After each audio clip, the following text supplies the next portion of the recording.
and and our Danau Girang Field Centre in Borneo, potentially as a way to mitigate some of the travel-related carbon that we were creating as a university. So I'm going to talk a little bit about that project. It's evolved a little bit since that launch, and I'll talk a little bit about that as we go. Part of the evolution here is that we're in the process of becoming an independent charity, and yeah, really talk about what we've learned. Talk about some of the challenges we faced in the past year, particularly as we've tried to develop a project during a global pandemic, which has been interesting. And then, yeah, talk a little bit about where we're going into the future. So first of all, just set the context here a little bit. And that context is, I'm sure you're aware, reforestation is increasingly seen as an important part of the climate, of our mitigation of the climate and the ecological emergency. So we're currently in the UN decade of ecosystem restoration. Carbon is explicitly discussed there.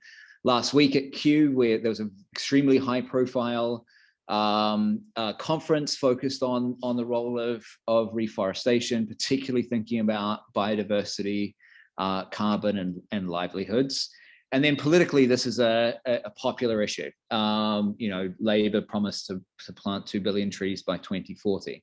So this is something that is seen as a really important part of what we do of this response. But this is not without its challenges. Okay, so typically, to try and capture the scale of these global emergencies, large-scale tree planting projects have been proposed, and these projects have had some significant problems. So on the left here is the China's Grain for Green project, where they planted considerable amounts of Japanese cedar and eucalyptus, and essentially created, while they may have mitigated some of the erosion issues that they were having and some of the carbon issues, they created effectively a green desert where it hasn't solved these sort of biodiversity problems. Similarly, you know, the Great Green Wall, which is getting a little bit of help at the moment, has been struggling for different reasons, you know, around engagement and how to kind of complete it. So there's some really big questions and big challenges, and within that context, community reforestation is seen as a really important element. So it's seen as an ethical solution. It's all about putting the right trees in the right places for the right purposes. But the challenge with any community reforestation project is that it's community based, and so how do we then scale that up to something that can sort of solve these grand global climate and ecological problems? So within this context, we started to develop Regrow Borneo. And Regrow Borneo, as I said, is a collaboration between academics based at Cardiff and at the Danau Girang Field Centre, and the communities in Borneo that we work with sort of on a day-to-day basis. And the goal here with Regrow Borneo was to create something that had sort of 3 guiding principles, simple ones, but we'll see they're not necessarily as easy to implement as that. But that was simply to be ethical, to be transparent, and to be evidence-based. And each of those presents its sort of own set of challenges. But yeah, I'll talk about those as we go through this. These are our charitable objectives. Again, you know, we're looking to promote reforestation, ecosystem restoration, but doing this in a way that considers not just the ecological and climate benefits, but also the sort of social benefits, you know, how these things address environmental change more holistically than just the ecosystem, and, you know, understanding social and policy impacts. So to set the stage here, why Borneo? The context here is really driven by a commodity, a single commodity called oil palm. Oil palm is pretty amazing stuff. It is you can sort of see it on the right here. It is a fruit of a palm tree that produces, 3 yields of oil a year from these, extremely productive trees. It is the preferred oil crop, vegetable oil crop on the planet. It has 10 times the yield of soybean oil. You find it in most of your supermarket goods, or about half of your supermarket goods, everything from makeup and lipstick to Nutella. It's everywhere. And importantly, it's seen as an important thing for reducing our dependence on oil. So the expansion of oil palm has come basically because of a climate reason, or one of the reasons for this expansion, beyond it being a great commodity, is that we can use it as biofuel and help to kind of mitigate the climate emergency. So, really interesting set of problems here. But what has oil palm done to this landscape, and why would we do it in Borneo? Well, the first thing that has happened is that there's been large-scale deforestation. So from the 1970s, really starting in the 80s and going through the 90s, the floodplain of the Kinabatangan River, where we work, has had about 80% of its area deforested. And that's almost entirely now oil palm plantation in some way. So the first problem we have to deal with here when we're thinking about reforestation is large scale cutting down of trees and replacement with a different crop. But there are other problems as well. The second one is there are preserved areas of forest. And what you're seeing here are parts of the forest that have been preserved, via various mechanisms by the Sabah Forestry and Wildlife Departments.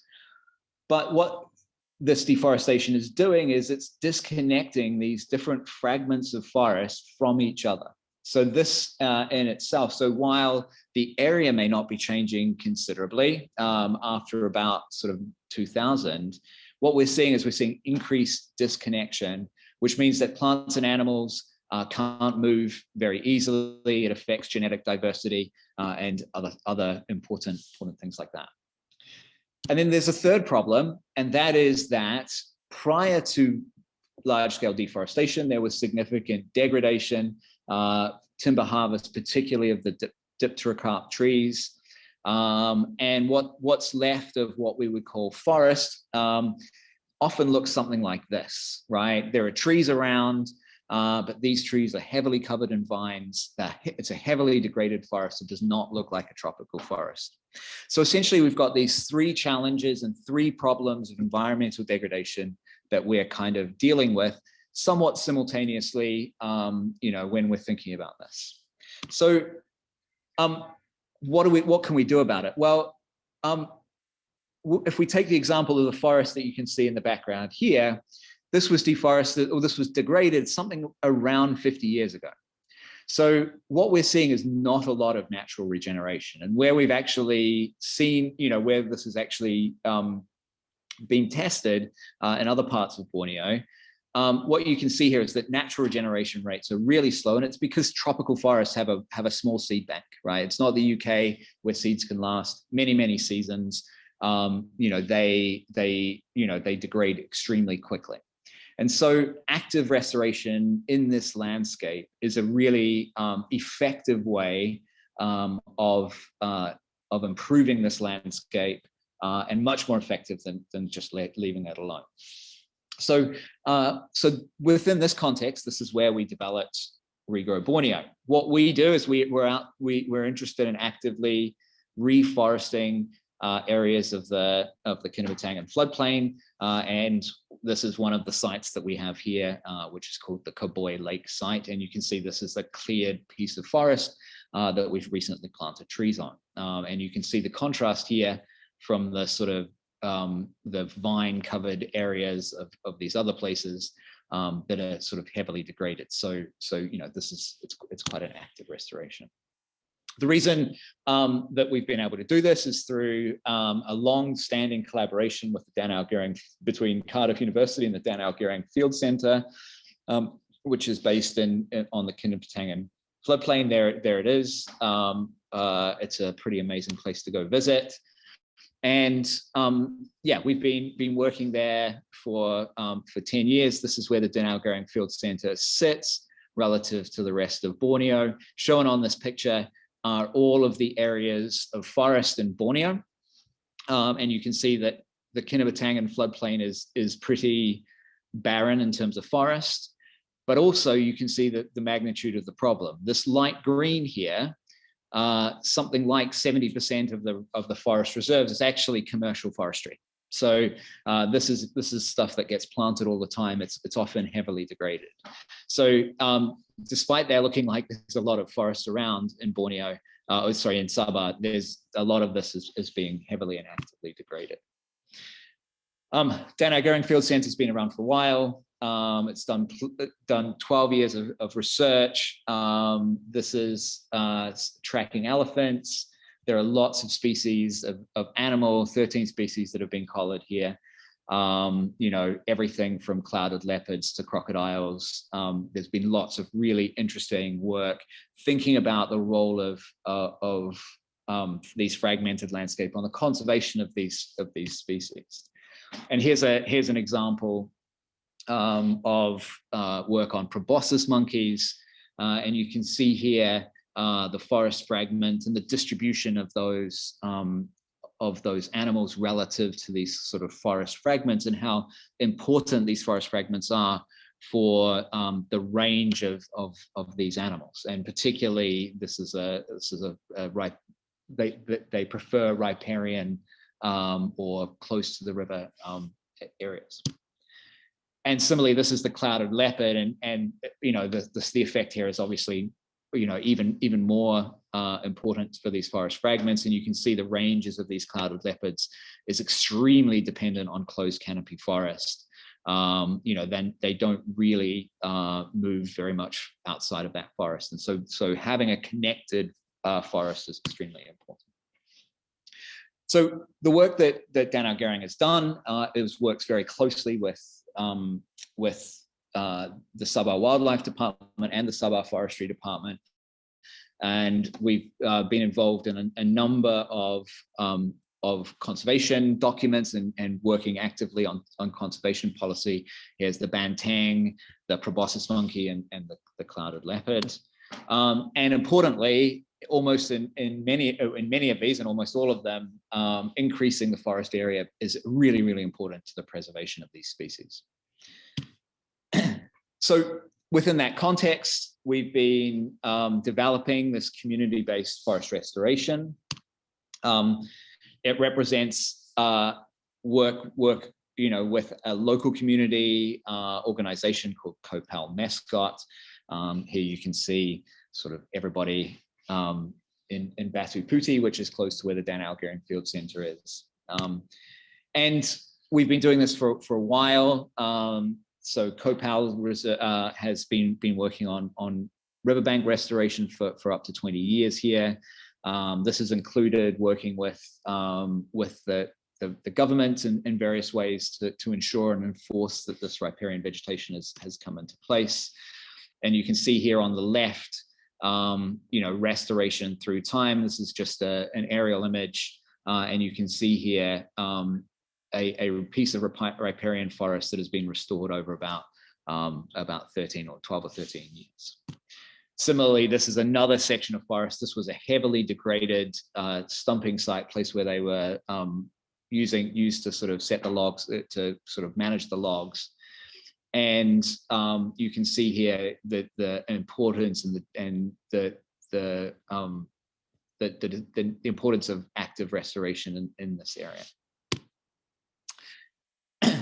So within that context, this year we've been planting, 2020, we've planted our first areas of forest. So we have 3 sites that we've planted actively this year. They've been Cowboy Lake in this area, the Cowboy stumping site, which we haven't quite got to planting, but we've cleared it, but the rainy season came before we could get plants in. And then the Lab Swamp site as well. So, and these were chosen because they represent different parts of the floodplain. everything from peatland peat swamps right through to sort of riparian vegetation, things that's sort of fairly easy to manage versus the peat swamps, which are a bit more difficult. And in these sites, what we're doing is we're not only planting trees, we are interested in both the carbon and in the biodiversity. And so we've been not only sort of clearing and planting these sites, but also measuring the carbon that's being sequestered. So we have botanical plots, we're measuring soil carbon and many other sort of sources of carbon or stores of carbon within this site, as well as this is a camera trap, putting in camera traps to try and understand how these sites are being utilized by different species. So along with the planting we're doing, there's a significant scientific element. And finally, the final piece of science that we're doing here is trying to understand and work with our communities. And so this isn't a piece of science, it's a video, but it sort of shows you the work that we're doing, sort of the community work that we're doing. Sorry. So this is Hi one guys. of our planting. In this episode of Regrow Time, we would like to introduce to you someone who has contributed greatly to the reforesting effort of the Kinabatangan. This is true as well for our Regrow Borneo initiative, as it would have been near impossible to replant so many trees without him and his team doing the groundwork. So, watch this video to find out more about Mimi and his team of Regrow Walkers. Saya Mimi bin Daril, tinggal di Kampung Batu Putih, perjalanan Kopel dari Jakarta Hutan, yaitu yang dibagi tanggung jawab oleh perhutanan untuk menjalankan kerja di kawasan ini lah. Perjalanan Kopel mungkin sudah mau dapat 10 tahun lah. Pertamanya dekat dengan kiranya kampung lah. Kalau kerja di sini kadang-kadang bila kau macam kerja di sana, dia tidak boleh bagi cuti, jadi tetap kerja macam itulah. Walaupun ada tanggung jawab terhadap pertanian kan, jadi terpaksa buat. Kalau bagi aku memang ada kepentingannya, sebab kan sekarang kayu sudah pupus, banyak yang sudah macam tiada, jadi terpaksa karena dia tumbuh balik, kita beli nampak yang macam kayu besar-besar, yang macam yang ditanam baru, kita beli nampak lagi dia tidak mengira bah sama dasar ataupun anak-anak kayu yang tidak berguna suka itu, ataupun yang macam bingung macam rimbun, maka antamu menanam pokok ini satu kepentingan supaya anak cucu kita akan datang dapat melihat sama ada tumbuh-tumbuhan itu yang macam padahal hulunya sudah ditumbang, jadi sekarang ditanam balik, jadi saya jangan beli nampak sama. Yang paling aku suka adalah kawin. Sebab dia cantik, dia macam lilin tu. Kalau dia sudah tinggi kan, dia pindah keras.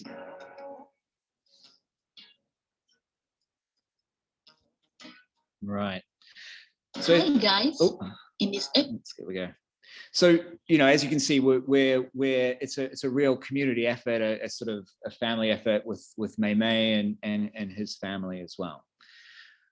As I said, we're in our first year. We've had our kind of first year, and really, the title of this talk was to think about what we've learned a little bit in this year and sort of where we're going with the project. And it hasn't been the easiest year to initiate a reforestation project. We've had a lot of success in many ways in terms of fundraising, etc.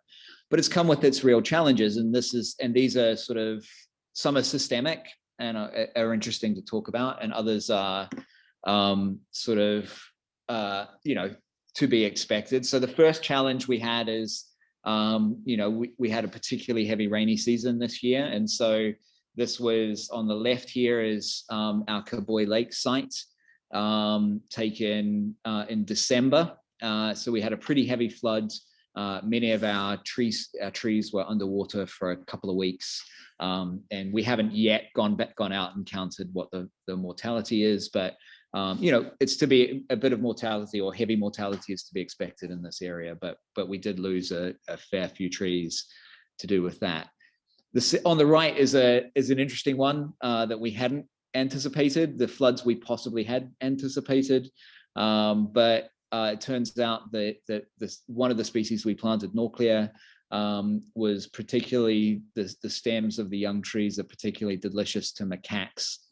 And so we lost a few trees to macaque predation, monkey predation as well. And so, there's some really interesting questions from our perspective in how do we manage the growth of these forests in that context. But there are some other ones that are kind of more systemic that I wanted to just briefly touch upon. And, I think I touched upon this right at the start of the talk, but, we set this project up initially thinking about carbon predominantly as our goal. But as we've sort of developed this, we realized that our communities aren't necessarily engaged with carbon as a primary goal. There are other goals in terms of diversity, biodiversity, ecological and environmental issues. And so really one of the challenges that a lot of that we are sort of addressing and thinking about is how do you balance these different goals? Carbon, planting for carbon is slightly different, or the way you would plant a forest to sequester carbon is slightly different to the way you would do it to support biodiversity. And there are really sort of some tough questions around that. Secondly, there's a real synergy. We're scientists, we're sort of going in there, we like to measure stuff. But the reality is that these projects across the globe really heavily depend on the local knowledge of the people that we're working with. We aren't experts, even if, even the botanists that work in these areas, they don't necessarily have the expertise that somebody that's lived in this land forever. So there's a real synergy and a real development there of informal and formal knowledge that we need to really think about. Probably the biggest one for us has been the cost, and trying to think about how we cost trees, and how many trees to plant and etc. has been a real challenge. And the reason it's been a real challenge is that monitoring and the hard work of going out measuring, for example, carbon or biodiversity costs quite a lot of money. And typically in the markets that we see for the stuff at the moment, there is the cost that that is realistic for us to plant trees and monitor them is much higher than sort of would be typical or average. And so one of the challenges we need to think about is, do we need to make some trade-offs between the quality of the monitoring that we do and the robustness of that monitoring and the price? And this is a real problem across all community-based forestry projects in general. And then finally, cost has been really important. And what we hadn't realized is that, and COVID-19 has really pointed this out, is how a lot of forestry projects, and our forestry project is certainly like this, are using a part of a kind of a broader economy, and often such as ecotourism, and often many of the costs associated with tree planting are offset by these other business models. And so we've really come up with real challenges in trying to keep things funded through COVID. So just to finish off, to give us some time for questions. So if you're interested in donating to Regrow Borneo, please do. There are obviously lots of reasons to do it. We have a Just Giving site, justgiving.com/Regrow Borneo. What you can do is, depending on your reasons for doing it, you're welcome to donate to support biodiversity or whatever else like that. If you're interested in the carbon mitigation element here, what we've done is set up a sort of a set of prices that would represent the cost to mitigate carbon of a flight from Cardiff to a particular destination, and you can see that on the right here with some sort of relevant locations. What happens then? once those donations come in, we work with our partner Copal and DGFC.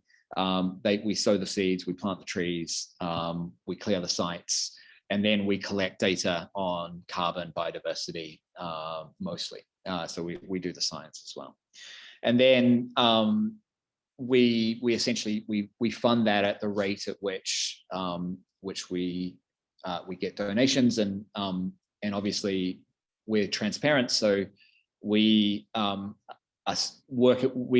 always know where your money has gone. You will always be able to see where those trees have been planted and what their current state is. So we're always trying to be open and honest about that. The pilot year, October 2019 to 2020, as I said, was pretty successful. We raised around £22,000. We selected 6 hectares to be restored. Unfortunately, we planted 3 hectares before the rainy season, but it was pretty close to the rainy season. So we weren't really able to get more done. And we were a little bit worried. As I said, it was a big flood season this year. So yeah, we had a few problems with that. So we're going to have to go back out and plant a few more trees. And that's it. Welcome any questions at all. And if you want to get in touch, please, our email address, regrowborneo@gmail.com. We're on Twitter as well. But yeah, thanks. We'll take any questions. I'm going to stop sharing my screen. There we go. I guess questions in the chat, is that right? I think so, yes. Yep. Thank you very much, TC. As always, an incredibly interesting talk. No worries. And it's far more than just balancing your flights. There's so much more involved in this project. Yeah, exactly. But if you do want to balance your flights, we're happy to talk about that. So. Okay, so happy to take any questions relating to, oh, here we are. Okay, so questions coming in now from Carl. Great presentation, interesting project. I wonder how the community still contribute to the project. So I guess it's a good question. So the community, so obviously we work with the community in terms of we have an employment relationship with them, and we obviously employ people, but the decisions that we make about where to plant, the decisions we make about what species to plant are very much where the community is being involved. So we those decisions and those discussions, frankly, they're the community basis there. So choosing where to plant, choosing the species, the community's involved, and then we help fund those sites through our funding model. Okay, we've got another one from Kate coming in. Kate. Regarding holding fundraising events to raise money, or are we just relying on Just Giving page? So we're in the process of developing fundraising events. So right now it's mostly being done through things like this. We're transitioning into this new charity, but yes, we are interested in doing fundraising events, and we will be doing some in the future. So please check out our Twitter, etc. And we will keep people posted about that as we go. Exciting times it is. Yeah. So Paul's question is how much travel from the UK is needed to make Regrow Borneo work? At the moment, Paul, absolutely none. So none of us have been out there. One of the things that, there will be, so we work with Malaysians, and most of the science that we do is done through training of people in DGFC who are Malaysian based in DGFC. So there will possibly be some travel. Obviously, I will have to go over there. We've got some soil carbon questions that we need to kind of think about and training to do, but really not very much. I mean, the goal here is not to create a lot of carbon through travel. I think it's really to mitigate it. So yeah. It's a good question, though.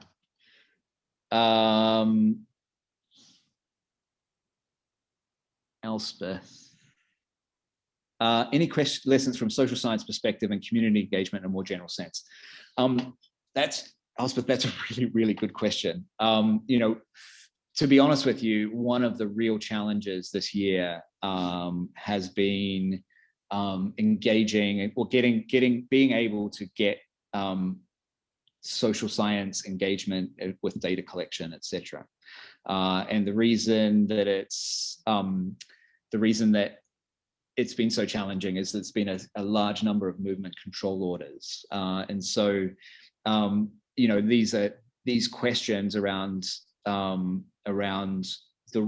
to engage communities, particularly in this area, are still open questions and ones that we're actively looking to study, you know, and to work with our communities with. But right now, you know, it's the part of our data set that's developing the most slowly, just simply because of COVID, you know, being a real challenge.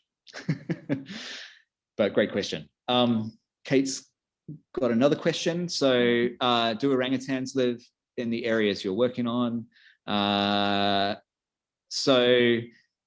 Yes, orangutans are obviously a huge species that lives in this area. You know, they're one of the kind of charismatic species that's all over this place. And when I've only, you know, when I went to Danau Girang, it's always pretty exciting to see a orangutan go through there. I didn't put them in the talk because every talk that I give has an orangutan in it. So we were talking about clouded leopards and other things. So, but yes, they are important.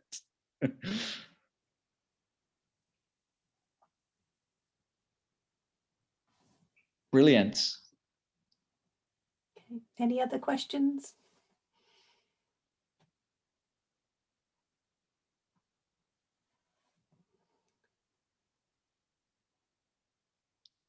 Great. Sorry, Elspeth, I'll just say thanks. Send me an email and we can have a chat.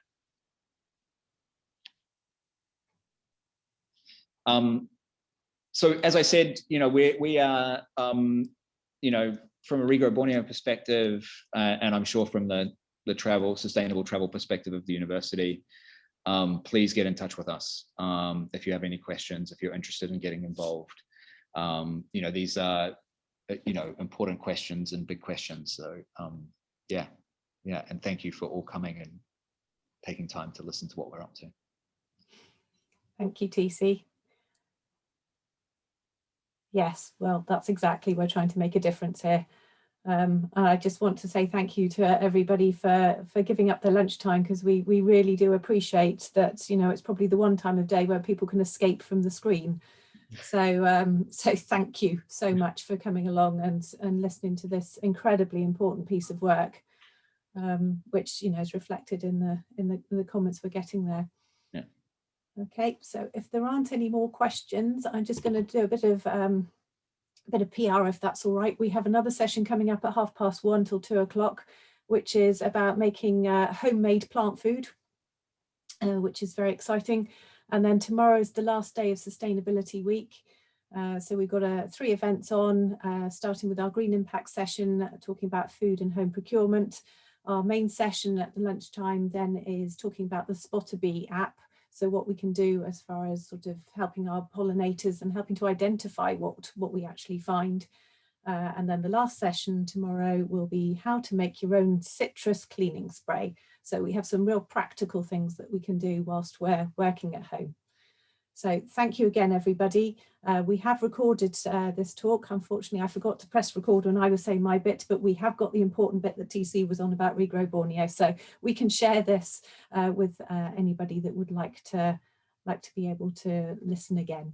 So please support. Okay, thank you very much.